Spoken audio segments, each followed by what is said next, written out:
we'll get started. So thank you for joining the last OpenAir expert webinar for 2012.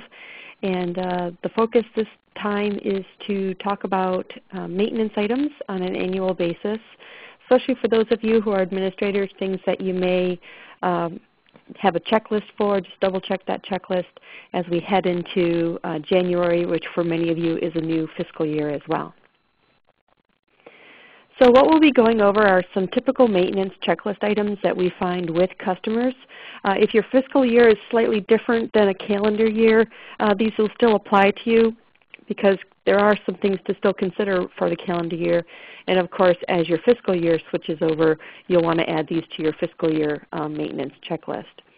And then go over some things to prepare for 2013. Many of you have gone through a budgeting process, probably have some organization changes that need to be done, and what's the best way to handle some of those. And then New Year's resolutions, things to think about for next year. So the maintenance checklist items that I like to call it is really just focusing on configuration items and things like reporting that as you get to the end of a year to be aware of in case if you happen to deploy the system for the first time this year and you're sort of going through your first month end, things to be aware of like year-to-date reports. You know, at midnight on December 31st, January 1st, those reports will probably start spitting out lots of zeros because year-to-date officially ends in OpenAir. So, you know, just things and timing to be aware of as you cross the border from 2012 into 2013. The checklist items that I'm going to go through typically are done by the people who are the administrators of the system, people who handle the help desk for your OpenAir, or are from your IT group that may be dealing with this. But it also does impact people who are running departments doing resource management because you may have a hand in keeping this data up to date. So here are some things to consider, and we're going to go into each one of these in a little bit. Things about holidays, you know, the work schedules, you know, it's sort of a set it and forget it. So after 356 days, it's pretty, or 365 days, it's pretty easy to forget that, okay, now I have to put next year's holidays in your work schedules. If you're using accounting periods, if you're not familiar with those, we'll cover those real quick. PTO or leave balance type thing, leave requests, schedule requests you may be using, leave accrual. Year-to-date reports I just mentioned. If you have custom time ranges, now's the time to revisit those to set those up for next year. And then just the topic of archiving timesheets, something that's not used very often, but it does help keep the system clean if you've had the system for many years. And when I say many years, I'm thinking more than 3 or 4 years or you're a very large organization and the timesheet approved tab is quite populated now with all of the approved timesheets over the past few years. So let's dive into the work schedules. So the work schedule, if you remember, is what drives, and every user has to have one, what drives the work days in the week and how many hours are a work day each week. For those of you who have multinational users, you have multiple work schedules in the system, and OpenAir does not know about your company holidays. So you need to make sure that you put those in your work schedules so that A, utilization reports are adjusted correctly for many of you, and B, that the holidays can appear on timesheets so that people remember that it's a holiday in the company or they have to do some kind of special time entry for those. If you're not familiar where the work schedules are, you're going to be going to the administration module or the account tab, company, and calendars if you have the account interface. And there's a link called work schedules. And here you can have your work schedules. So as you open them up, you'll see, and of course any language can be in here, the holidays that your company observes, the start and end date of those holidays. And then typically people put 0 hours to work per day because that removes that as a working day or an available day when utilization reports happen. If you're not familiar with the differences of the work schedule reporting, there are 2 values on reports. One's called work schedule hours and one's called base work schedule hours. And base work schedule hours are meant to represent Monday through Friday, the full hours per day, 52 weeks a year. So if you're working a 40-hour work week for 52 weeks a year, that's called the 20/80 schedule. But then if you have public holidays and you put zeros in here, then those remove the hours from the calendar. So let's say you have 10 holidays in your company schedule, then 80 hours are subtracted from the 20/80 schedule, so your available working days are 2,000. That's the base schedule. And that's the work schedule hours. So the base work schedule is 52 weeks, 40 hours a week, and the work schedule hours removes these holidays because you put hours to work per day. Now some of you do have a number of hours that you'll leave in there, so it's an 8-hour working day. That means the person actually should still be working 8 hours a day, and it does not remove it from the calendar. But typically we see 0 hours there. So check with your HR department. Make sure you can get those holidays updated because before you know it, January 1st will be here.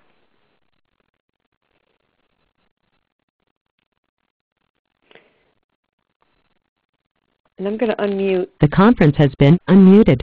Just for a second because my screen flipped a little bit, which made me hesitate, and I want to make sure my screens are still visible. Is it still visible to everyone? Yes, yeah. Accounting period. Okay, yeah. Good. Thank you very much. Okay, so I'll put it back on mute then. The conference has been muted. Okay, so the next topic is accounting periods. So some of you are using accounting periods or accounting date functionality. Accounting dates, if you're using accounting dates in OpenAir, there's really no adjustment needed for that, simply because the setting that you usually typically pick for the accounting date functions is an action of when something happens, it'll capture that date as an accounting date for reporting. And if you're not using accounting dates, certainly we have a couple of webinars on that functionality. But the accounting date just adds one more date index into the grand scheme of the reporting that you can do in the system. However, if you're using accounting periods, then you typically have to set up the next year's worth of accounting periods, and this is still an old set of accounting periods I have in here. The accounting periods allow you to basically set dates to reflect what is the definition of a month for your company. And there's a way to set up these accounting periods so that when you run things like revenue recognition or invoicing in OpenAir, this accounting period is stamped onto transactions based on the setting of what is your default accounting period or what's your current accounting period. And so because it's accounting periods and it's date related, you'll have to put another set of those in for the next fiscal year. And that would apply to anyone, even if it's a calendar year or mid-year fiscal year cutover. Now, if you're using current period, there's really nothing you have to change on the current period other than make sure you communicate to the resources that are in charge of updating these current periods that the next fiscal year's worth of accounting periods are in the system.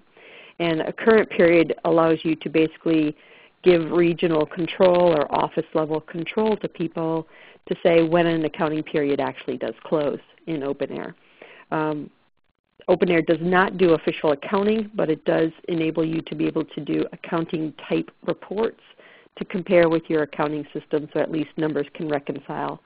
A great example is billing November 30th time in your December invoicing with accounting periods at November 30th time can be counted as December revenue or December billing, and that would reconcile with your accounting system. So make sure you put those in and get those set up. And the next topic is PTO balance. Many of you call this PTO balances. The official feature is called leave accrual. And leave accrual rules are usually set up according to your benefits package. So first and foremost, if your benefits are changing, where there's an allowance change in vacation time, for example, then you would want to update the rules. But more importantly, people in your organization, if you're using this feature, will you'll have usually some kind of logic at the end of the year. Many people have a use it or lose it policy, meaning it'll expire. Other companies have a carryover or a delay of loss, they call it, which says you're allowed to carry over up to maybe 40 hours of vacation to the following year, but you have to use it by the end of the first quarter or March 31st. The rules in OpenAir, the leave accrual rules in OpenAir, can handle all of that logic. But there is one thing I always want to make sure I point out to people who are using this feature.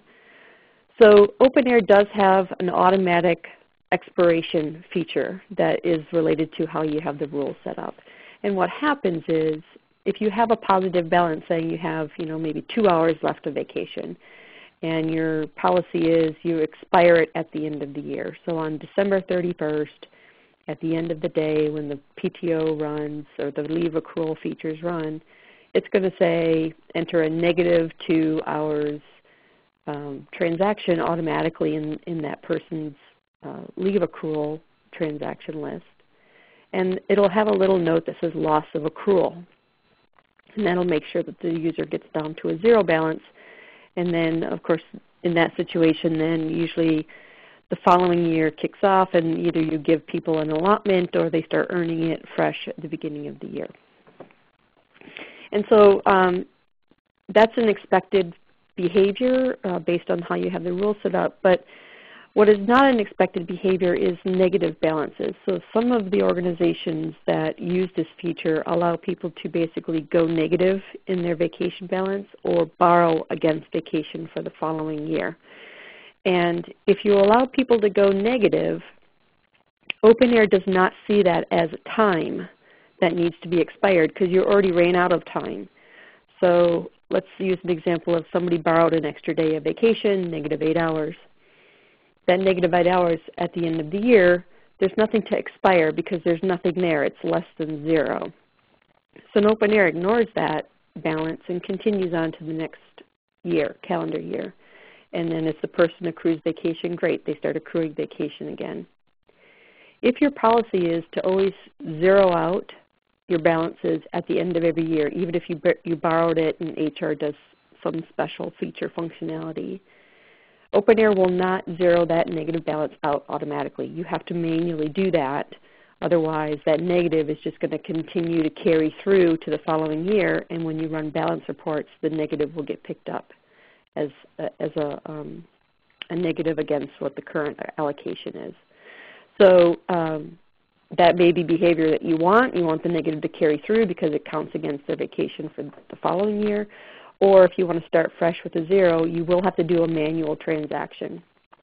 If you're not familiar with the feature functionality of the leave accrual, or if you're aware of it but you don't know how to enter transactions, the leave accrual feature is actually in the timesheets module under the leave accrual tab. And when if you're an administrator or a person with a role that has this permission, you can create a new transaction. You can enter a date in there, maybe a positive. Let's say the person had a negative 8 hours, so I'm going to say I'm going to put positive hours in there and zero out negative balance. And what that would do is then add 8 hours to that person's negative balance and make them have 0 at the end of 2012, and then you would be able to start fresh in 2013. So it really depends on your carryover policy, the way you have rules set up, and how you want to deal with negative balances. Positive balances work fine. The negatives are what will get you. Reporting. So for many of you, you've set up reports that you share with people that have like this month, next month, last month, this quarter, last quarter. And all those will continue to work just fine because it's a month is a month is a month. Okay, whether it's December or January, it's still a month's worth of information.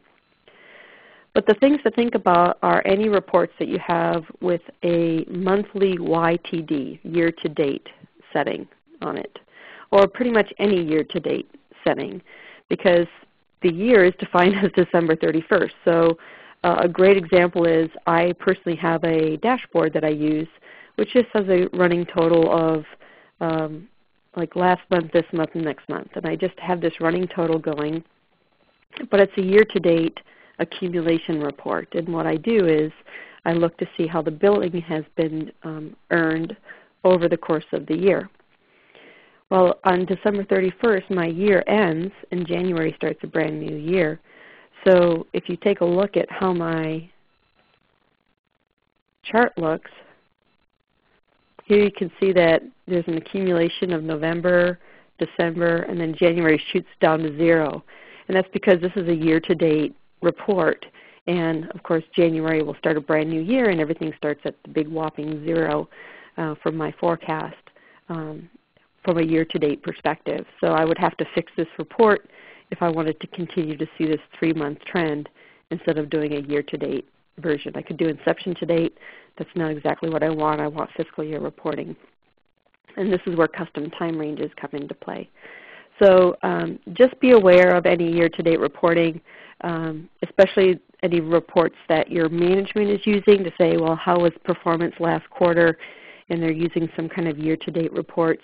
If they run those on January 1st, it's not going to give them what they're expecting. So you may have to do a one-time change to those to be able to pick up Q4, quote unquote, or the past 3 months versus a year-to-date report.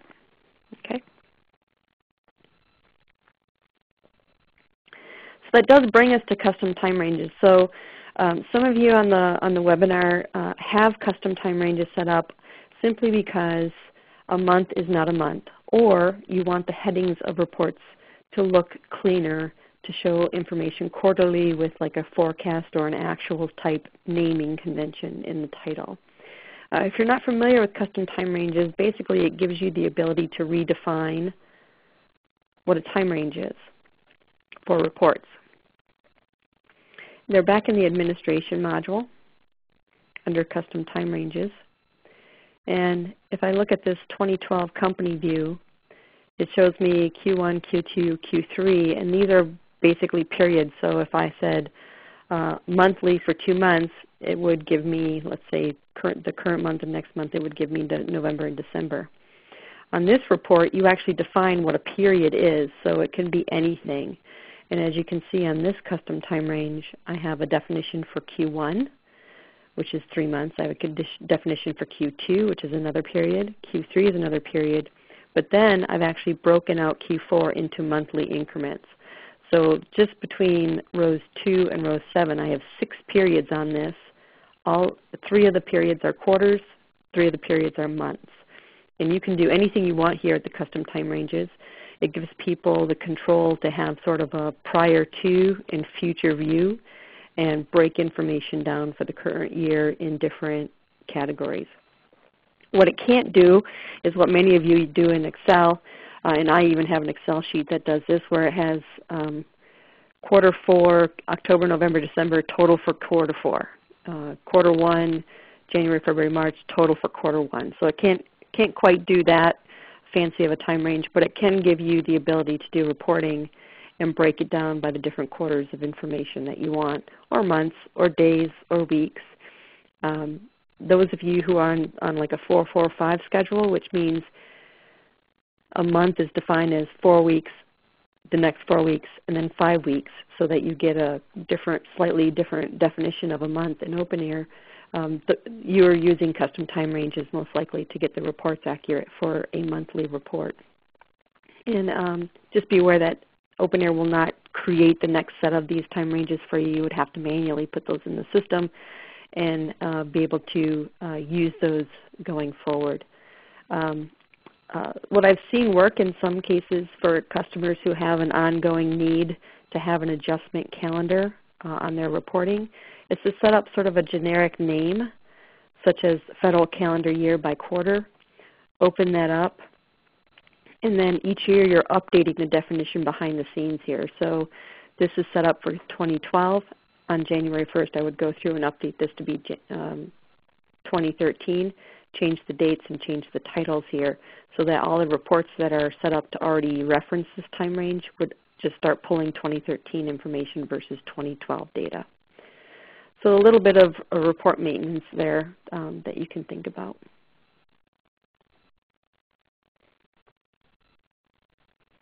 And archiving timesheets. So for those of you who have a large user base, so you have lots of timesheets coming in, are those of you who have simply had the system for 4 or 5 years and you've got really old timesheets sitting in your approved timesheet. So whenever you go to look up data, you're having to use page filters and stuff, and you really just want this year and last year for reference. There is a stage called archived, and what the archive stage does is sort of move things out of the way, and you can archive approved timesheets so that they're not sitting in that approved tab. They're actually still referenceable, still reportable, but they're in the archived tab of timesheets. The only thing to think about before you start archiving timesheets, though, is on time billing rules, there is a checkbox at the very bottom that says exclude archived timesheets. And that field is defaulted as checked. So many of you who have time billing rules in the system may not realize that all of your, the billing rule has this checked. And what that means is if you move a timesheet out of the way, is the way I like to call it, that time billing rule will not be able to see that timesheet anymore. So a good thing to think about before you jump into cleaning out the approved timesheets is making sure they've all been processed for billing. And that's why I'm usually when people are asking about this type of feature, go back 3 years where keep the last 2 years or this year, last year type thing. So that, for example, I'm going to archive this July '07 information. And you just use the Run in Action feature to move the timesheets to archive. So they're no longer found in the approved area. They're actually under the archive tab now. Unfortunately, if you want to unarchive them, there's no similar action to move them back to unarchive. There is an ability to do that with Integration Manager. So again, be careful with archiving the timesheets, but it does clean out the approved tab quite neatly. And you can use role controls on people's OpenAir roles to see if they have access to view archived timesheets.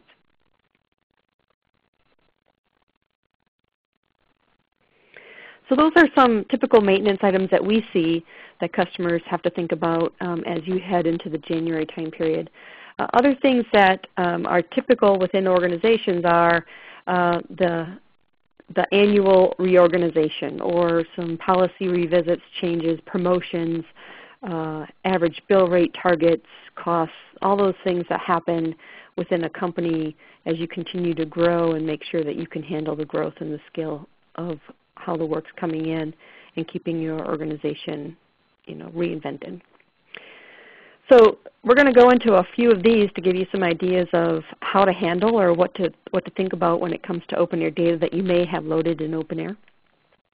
Things like PTO policy changes. So we talked about leave accrual features or PTO policies. What I typically see in organizations is that it may not necessarily be that people get more holiday more vacation. You can use the rules in OpenAir to define, if there's a 2-week, 3-week, 5-week, 6-week allowance depending on your seniority. You can set users up in OpenAir to already fall into those categories automatically by setting up their PTO or their leave accrual settings on their user record. And if you're not familiar with that, it's the transfer function on the user record.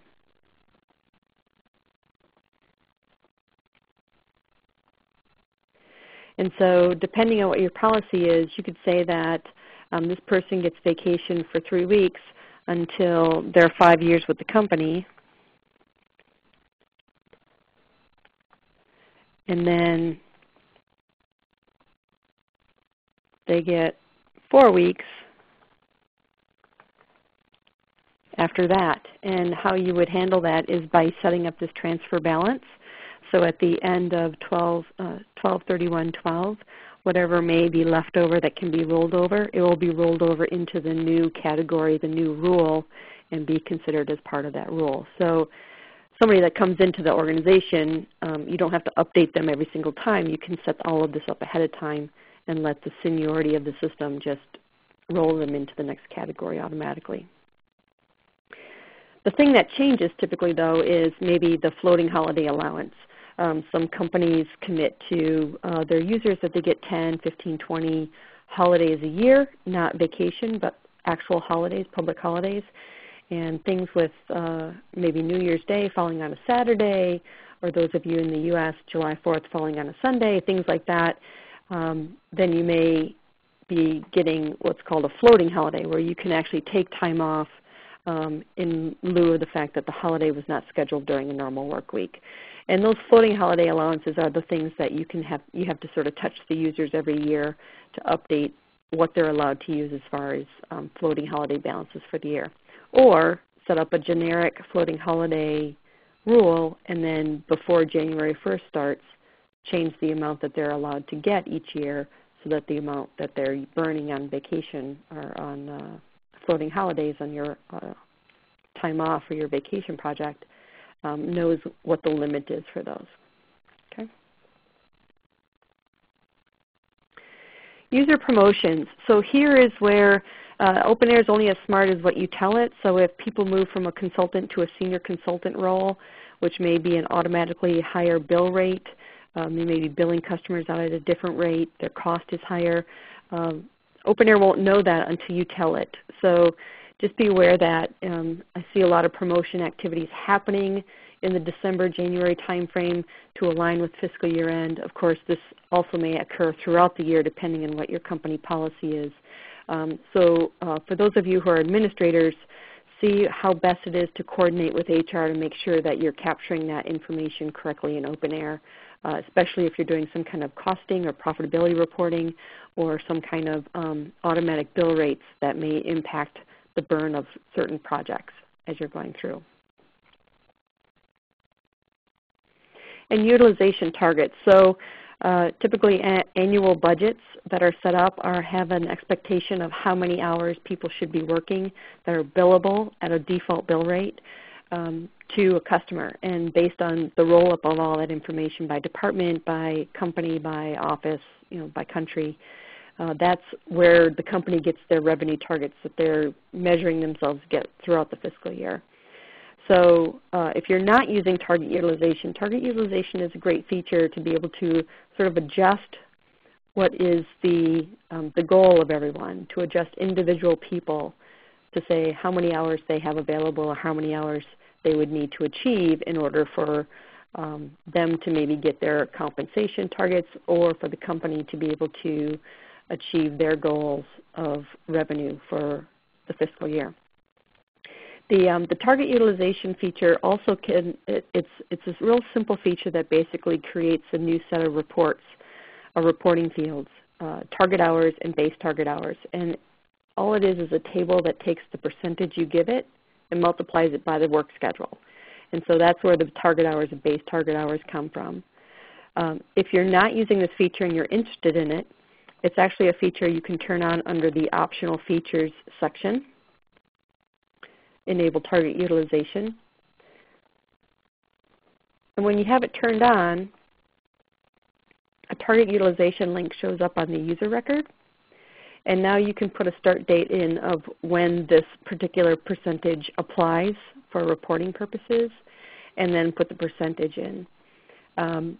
If you don't necessarily have targets for people, like 75%, 80%, whatever, I still like to recommend people use this feature to control whether somebody shows up on a utilization report or not. When they start with the company, you can put a start date in there of their hire date and the 100% for utilization, so they would contribute 100% of the time. And if they ever leave the company, the day after they leave, you would put another row in here with a date and a 0. And what that means is they are not contributing to utilization. And what it will do then is if you use target hours in your calculations, it will include people or not include people according to these date ranges. And you will not artificially impact rolled up average utilization. If somebody has left the company for 3 months, they should not be dragging utilization down because they're gone. So they're not working 0 hours, they're just not there. So target utilization is a great way to sort of do an auto adjustment on your utilization reporting in general, but it also is good to map up to that budgeting, that exercise that your management has done throughout the year. Cost of living adjustments. So cost tracking, those of you who are doing profitability, and you may be using more than one cost level, but the cost tracking in OpenAir, what you do is you just give it a default hourly rate or a cost rate per hour. Okay? The OpenAir system does not compute based on G&As and things like that. You have to figure out what value you want to give to each person, but that value then is used throughout reporting so that you can see the actual cost or projected cost or profitability on projects. So what happens when, the next year everyone's getting maybe a 3% cost of living raise, or somebody's getting a promotion? How do you deal with adjusting the cost? And especially if you have more than like 5 or 6 people. If you have 10, 15, 20, 300, 3,000 people, going in and manually updating everyone's cost is really a headache, I would think. But there is an advanced report that you can use to make life a little bit easier. And if you're not aware of it, I'm going to demonstrate it here. But it does allow you to do cost adjustments.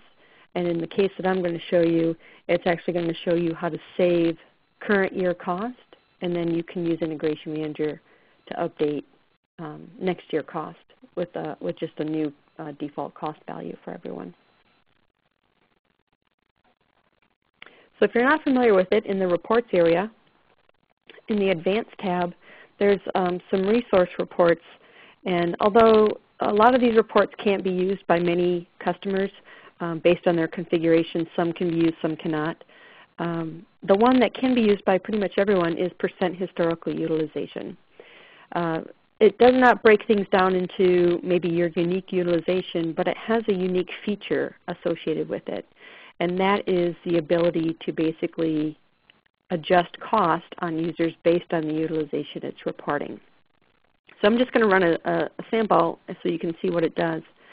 So what I'm going to do is I'm going to run this report for the entire year, 2012, or 2011 I should say. It's going to be for 2011 last year. And I'm not going to put any subtotals on it. I just want to know % utilization. So % utilization has to have 2 values. It has to have the hours that have been worked divided by the hours that are available. And so the first thing you do is you figure out what you want to include, the people you want to include, and I just have one user filtered here. And so here's the 2 sections, the numerator and the denominator. So the numerator, I'm actually going to include everything. I'm not going to filter anything out. Every hour that's on a timesheet I want to include in this report. And the denominator is there's an option that says use timesheet hours, which means every hour on a timesheet I want to include it as the denominator. So just by setting these 2 options, what that gives me is the same number on the top and the bottom of the equation, which means everyone's going to get 100%. Okay? So I'm not using this to actually report utilization. I'm using this to take advantage of the feature of the report. So now I'm just going to run the report.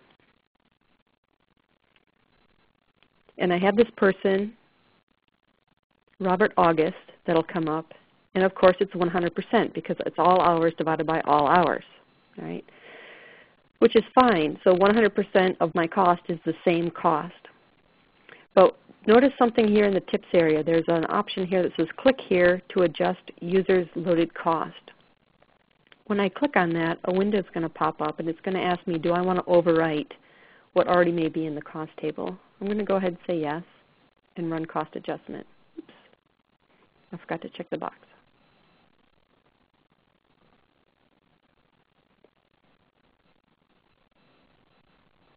Oh, I already had one in there for 2013 or 2011, so let's do this year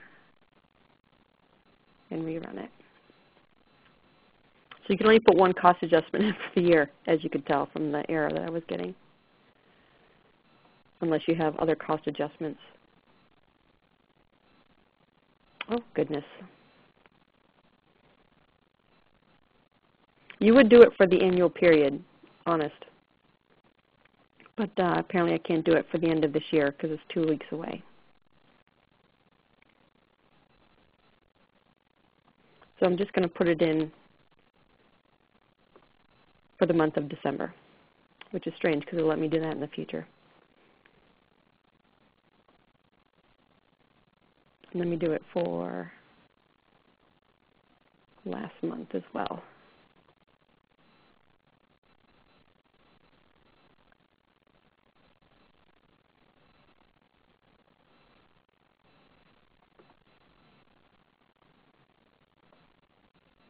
My sandbox has old data in it, unfortunately, so I have to pay attention to that.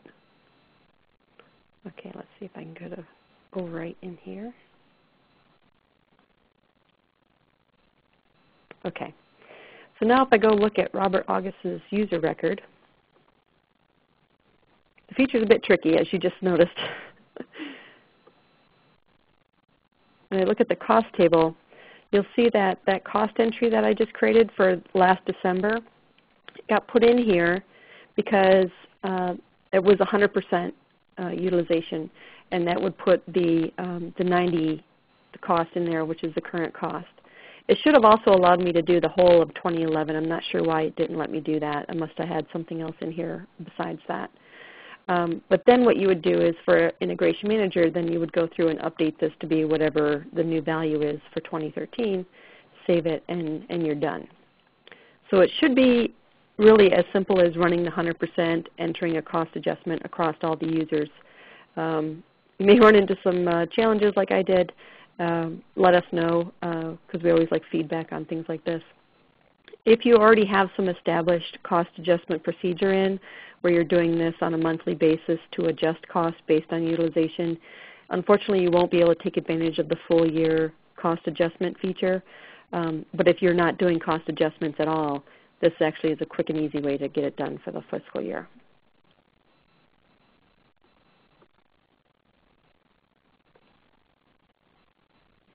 Revenue and billing targets. So this is something that's not user related. This is company related. And this is an idea that came up from one of our customers that we actually promote as a nice to have in the system, a best practice. And really what it's all about is using some of the dashboarding features in OpenAir and the reporting features in OpenAir to basically put your budgets into the system. I usually put my revenue targets in the system each month, and then as the actuals come in from the invoicing in OpenAir, I have a chart that I watch month to month to see how we're doing against that target. Are we meeting it with backlog? How does the pipeline look? Is the pipeline healthy enough for us to meet our goals month to month, and so forth? So if you have anything like that, of course, then you have to put the next year's targets in the system. And if you haven't seen this chart before, this is our chart, and the green line is what I've hard-coded in the system, and the red line is luckily what we've been able to do this year, so we've been able to achieve our targets. And a lot of times people will ask, well, how did I get that green line in there? How did I tell the system that I wanted this internal tracking line? And it really is simply putting a project together. It's a dedicated project just to track this hard-coded budget items. And most of us know about fixed fee rules, so I just put in 12 rules at the end of every year to put in what my next fiscal year is, and I hard code what my targets are based on my budget worksheet. That creates my tracking line, and then the actuals come in according to the way I'm tracking my pipeline and my backlog. So it really is just sort of hard coding it in the system, but since you only have to do it once a year, it's not like it's usually not a big effort. And the dreaded reorganization. So many companies go through this sometimes annually, where they're looking at how the company is performing. Maybe they've grown over the year. Maybe they've came up with different offerings. And so there's a lot of things that get impacted, and including may change your financial tracking policies. So typically I see users impacted by maybe being split into different departments, new cost centers being defined to be able to track the different types of groups of people now to understand where the cost is being captured against maybe where the offerings are coming from. People's managers change if they change departments. Maybe it's just simple things like, okay, so now we're splitting the organization up so that you have a functional manager that keeps track of your vacation, but you have a direct manager that is managing your workload. So now you have two managers, so now you have to update approval processes to see who's supposed to sign off on timesheets versus for vacation versus signing off on project work. And of course, if you do any kind of structural changes in the company. If you're using hierarchies, those would probably need to be updated as well. And then client and project impacts, if you're changing your cost tracking methodology, meaning maybe the cost follows the user or maybe the cost follows the owner of the project, that would have a big impact on reporting. And especially it's a little tricky at the year-end crossover, because when you change the cost center, that's when OpenAir starts stamping that on new transactions at our cost. So lots and lots of things to consider when there's a reorganization. And timing is, in many cases, important, especially when you're dealing with cost centers, because that is what I call a sticky field, and the value is stuck to transactions. So if you do it too soon, you may have reports that are impacted at the end of this year that shouldn't be impacted yet. If you do it too late, the beginning of next year reports have old cost center values, so you have to always adjust those or have someone use Integration Manager to update those values directly. So timing is a little bit of a problem sometimes. It's hard to recommend exactly what to do during a reorganization, because it really depends on what you have in the system and what you're using in the system. And that's where we get into what should you be using, what would be helpful to maintain data in the future. And obviously, if you're interested in getting some advice on that, we're more than happy to help you guys with that.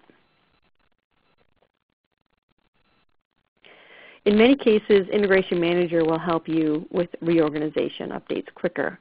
It is time-consuming to manually update users in the system. The bulk user wizard can handle most fields, but things like the cost center, if you start putting timesheets and expense reports in, they may get stamped with the wrong cost center. So just be aware of the timing of that. And then if you are interested in using Integration Manager, that is a separate downloadable product. Many of you have it licensed already probably, and it would just require some training so that you can understand how to use the tool.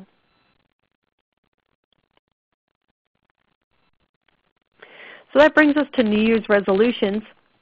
And as I walk through this, I'm going to open up the phone lines and see if there's any questions or comments on things. And then we'll talk a little bit about some highlights of what Top Step is looking forward to in 2013 with the OpenAir community.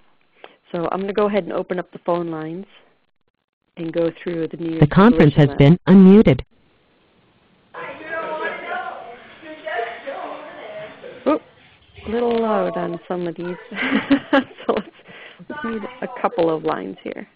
In case you weren't sure, there's instructions on how to take care. There we go. That should help us. Okay. So for your New Year's resolutions, things to think about. If you are not on our annual release management offering for a very low price, every release that happens throughout the fiscal year or throughout the calendar year, we have to check the features out. We want to keep current with everything, make sure we're making the right recommendations to our customer base and people who are using the product in general. So we have this offering that helps users like yourself, where you may not have time to do all of the evaluation. We're testing it in all different ways, trying to break things, of course. And then we make recommendations to our customers based on what we find helpful, what is helpful but probably not in your configuration simply because you're not using the feature, and what may not be mature enough to use because maybe it's a phased deployment of a feature and it's not quite complete yet to take advantage of it. So we do these recommendation reports for the customers who are on our release management feature. We also do outsource administration, so if you do need some help with your help desk, some general ad hoc consulting, someone to answer tickets, take that burden off of someone who should be billable in your organization, definitely give us a call. And we definitely look forward to people being active OpenAir user community members. Information sharing is a wonderful thing, and although we like to volunteer our information, we love to hear from everyone out in the field as well. We are continuing to do the local user groups next year, so the schedule for that will be coming out in the next 2 weeks. So we'll let everyone know. We'll post that onto the OpenAir users LinkedIn group so that you're aware of the dates, and of course we'll always send out reminders as we get closer. We are continuing these webinars in 2013, so if there's any specific topics that you would like to see, we definitely want to hear that. And we're continuing our weekly tips as well. We found that a lot of people have found those very useful, and including the ebook of tips that we pulled together just so that you have everything in one good place. If you have a tip, we love to also incorporate your tip. We'll give you full credit if you want it, because sometimes we just run into writer's block on a weekly basis trying to come up with a tip every week. So before I go into the preview for 2013, does anyone have any questions on the material that we've covered today? It was gone through pretty quickly, but you can always get a copy of the slides if you'd like.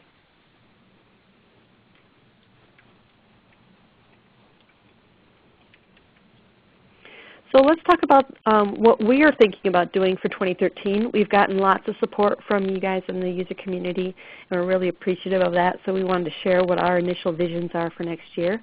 Like I said, we're going to continue the webinars for next year, but we have been requested to start doing some consulting skills training.